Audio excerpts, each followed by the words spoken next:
Ah, the Great British Weather.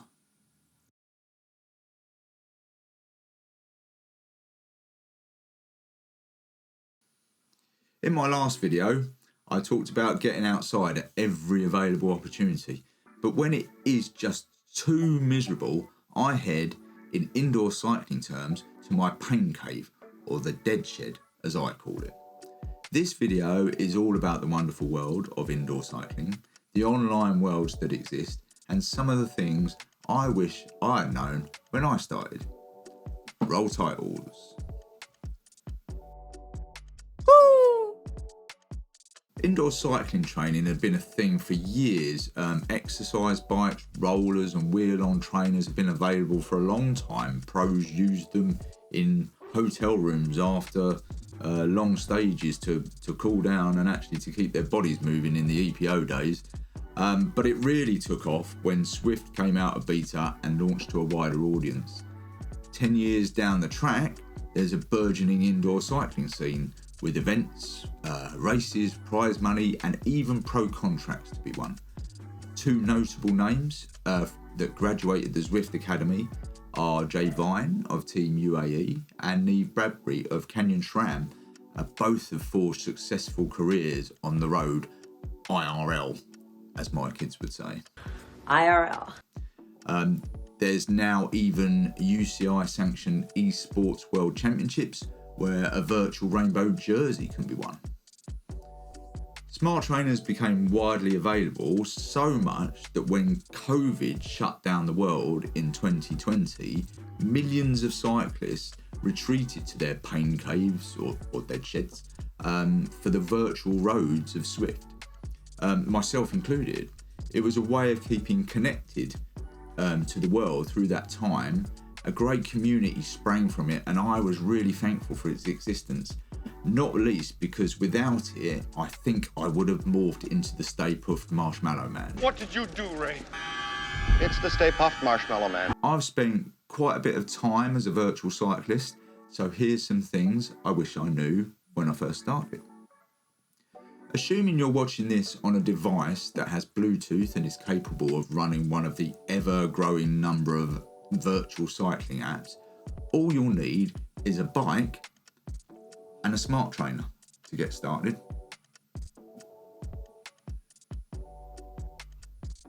You don't need an all-singing, all-dancing, electronic carbon fibre weapon of a bike to start your online journey. Nobody's going to see it in your shed anyway. What you do need is a bike that is the right size for you. And that is incredibly important due to the stresses and strains that bike riding can put on the body during long rides. I spent years riding a medium-sized bike because that is what the measurement charts on manufacturers' websites told me I should for the height that I was.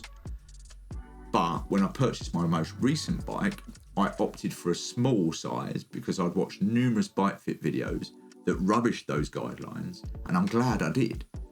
The geometry of the bike made the ride a lot more comfortable with less stress on my arms and my back in particular, and it was even more noticeable on the turbo trainer because you spend a lot longer in the standard sitting position.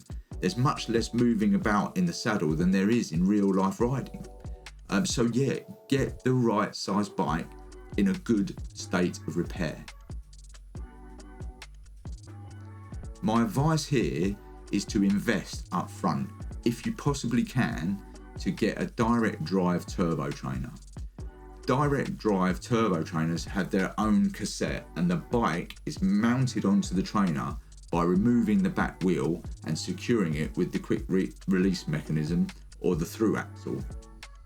Direct drive trainers are proven to give a far more realistic ride feel with more efficient performance and more accurate data readings. And that's really important if you think you'd enjoy racing, because every single watt is valuable. A note here is that the cassette you put on the trainer should match the cassette that is on your back wheel. This makes switching from outdoor to indoor to outdoor again far easier and far less time consuming. My first smart trainer was a Tacx branded wheel-on trainer, where your back wheel rests on a roller and the whole bike is secured by a clamp that goes over the rear wheel quick release. And while that was great to get started with, I soon found myself getting irritated with it, and I was looking enviously at the direct drive trainers. There was a lot of wheel slippage, especially during harder efforts when you're putting the power down, and that meant the data was more inconsistent and less accurate. And when you're trying to get your lardy arse up the Alpe d'Huez Zwift, the last thing you need is a data drop, and that's super annoying. As I mentioned previously, watch are valuable, and if you think you're going to enter races or events, then you can ill afford to be losing power. A wheel-on trainer's data could put you at a disadvantage before the flag's even dropped, as the data readings are usually below the direct drive models. Price is obviously going to be a factor. A decent wheel-on trainer will cost you about 150 quid, while a decent direct drive trainer will be £400 plus. There's a lot more competition though these days. Recent entries to the market, like the Decathlon D100 at 230 quid, are starting to challenge the main manufacturers in the area like WooHoo, Tax and Elite. What you do need to be aware of though is the differences in the specs that these trainers have. The price is there to entice you, but the specs are incredibly important. There's usually some considerable differences in the maximum gradient that the trainer can simulate, as well as the maximum watts that can be generated through that trainer. On screen is a comparison of some of the popular models around that entry mark for direct drive trainers, so you can see where the money goes and where the difference lies. I currently have a WooHoo Kicker Core, which costs 450 quid, and that's about the sweet spot for a serious entry-level direct drive trainer. Do shop around online though, there are definitely deals to be had, and in the post-COVID open world, there are some bargains on second-hand marketplaces. If indoor riding is going to be your thing and you're not particularly bothered about riding outside, slightly weird, I know, or money just isn't an issue, then you may want to consider a stationary smart bike like the Wattbike Atom or the WooHoo Kicker Bike Shift. These do it all, but you are looking at an outlay at upwards of £2,000. The beauty of these is that they're ready to go and they're virtually silent in operation, which makes them great if you live in a busy household or in a flat with other people. I will stick with my direct drive trainer though, until the lottery numbers come in. I started, as most do, on Zwift, and that was back in January 2017. It was pretty much the only option back then, but these days there's a number of apps available that are competing for your virtual miles. My advice to anyone starting out now would be to start with MyWhoosh, as it's free. It's free to download and it's free to use. Yes, there are in-game purchases that can be made to fluff up your avatar, but the core elements are free for everyone. It's the perfect way to get to grips with online cycling without opening your wallet. MyWhoosh works perfectly on my 10th generation iPad. Graphically, it's alright to look at, even through sweat-filled eyes. It has a clean, easy to use interface. I found the connectivity really straightforward and trouble-free. It's set up with all my devices perfectly. I tried a previous version of MyWhoosh some years back, and it has improved immeasurably since then. I particularly like the video workouts with the coaches encouraging you along, but there's also live coaching events and companion bots that can be set to your power level, so you can ride in a small group, and that's a really interesting feature. The downside to MyWhoosh is that it has a much lower user base than Zwift. So if you're wanting the race competition or the community feel, then MyWhoosh isn't for you. Yet. I say yet because MyWhoosh is gaining traction all the time. They already have Tadej Pogacar on board with their Team UAE sponsorship, and they hosted the Esports World Championships in 2024, something that they're locked into for the next 2 years. It's improving all the time and there are frequent updates, but it doesn't quite feel as polished as Zwift. But did I mention it's free? Zwift is the biggest and the most well-known platform, but it comes at a price that has been on an upward trajectory for a while and currently costs $17.99 in the UK per month. When I signed up in 2017, it was £8 a month. During the COVID lockdowns, I was using it every day, so I would justify the expense.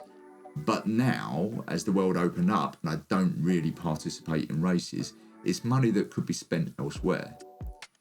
There are many apps available, as I previously mentioned. I'll put up a comparison of their current pricing.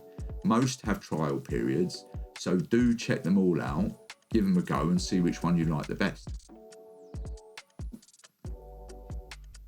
So the bike, the trainer and the app are all the things you need to go wild in Watopia. But there are a few bits and pieces that are definitely useful to have. You're going to sweat buckets, more than you would out on the road, so a towel is essential. Any old towel will do, but some brands do sell longer, thinner, turbo trainer specific towels that drape over your bars quite nicely and not being so big that they get in the way of your pedal stroke. Many races require entrants to wear heart rate monitors so that they can monitor performance and verify performance in an attempt to cut out cheating. There's loads to choose from. I currently have a Garmin Dual, but I've heard really good things about Polar branded heart rate monitors. I have a few other things that complete my trainer setup. This trainer table sits over your front wheel, and it basically allows you access to everything that you need while you're indoor cycling. So your computer, water bottle, phone, food. It's a very handy addition in my experience. I got this one for about 20 quid off of eBay. There are companies out there that will try and sell you these for 5 times that amount, but it's not needed at all. This one, like I said, 20 quid is absolutely perfect.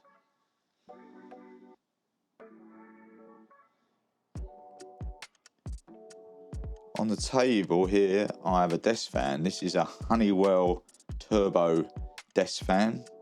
I think I paid about 30 quid for it on Amazon, and it's really all you need. If I spin it round, try and spin it round anyway, you'll see on the back that it's got 3 speeds. So yeah, try and get one with a variable speed, because as the effort increases, you'd like to be able to increase the fan speed, and also get one that tilts, so that when you're riding, it can get to the places where you need it most. But yeah, 30 quid desk fan. Make sure you get one that's mains powered, not USB powered, because they're not good enough. They're not strong enough, the USB powered ones.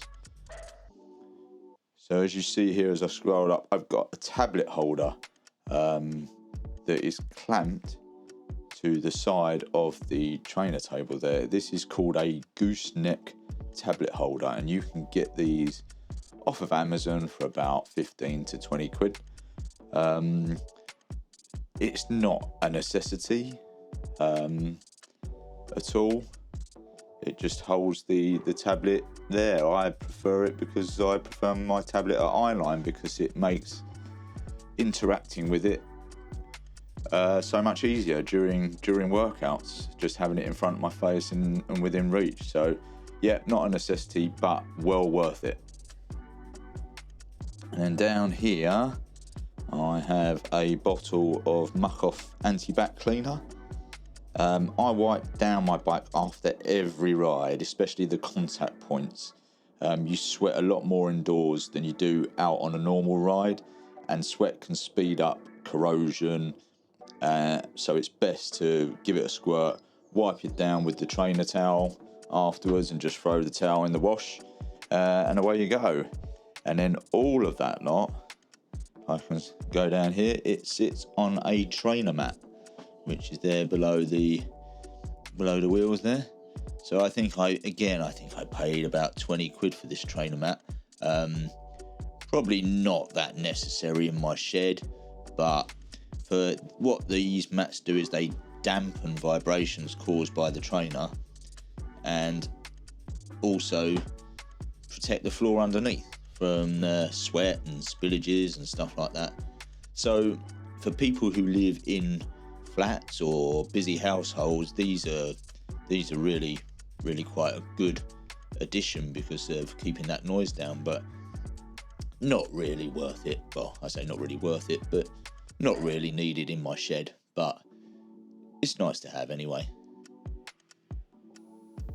So there you have it, some ideas or things to consider if you are thinking about joining the online peloton.